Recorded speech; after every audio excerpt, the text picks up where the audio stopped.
โยมแม่เพิ่นมาร่วมทำบุญหาญาติสาธุมีแต่สาวๆที่สวยครับ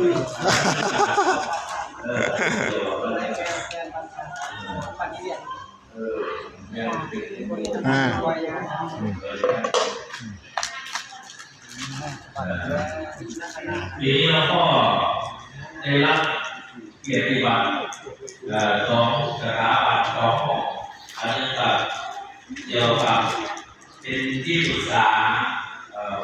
ทำบุญหาญาติที่เสียไปได้รับผู้สื่อสารและได้รับที่เกี่ยวกับผู้สนับสนุนนะครับนี่ผู้บ่าวอายุหน่อยก็มูไม่ใช่ออกเศร้าเลยไหมแต่ว่า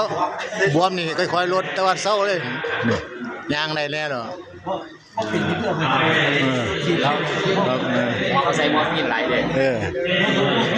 ธรรมดาบอสิแห้งธรรมดาสิฉีดด้วยราคาเนี่ยนี่ฉีดด้วยไรเลยใส่มอร์ฟีนไหลเลยน่าจะไม่ยืดเท่าอีกไปยังไงอันนี้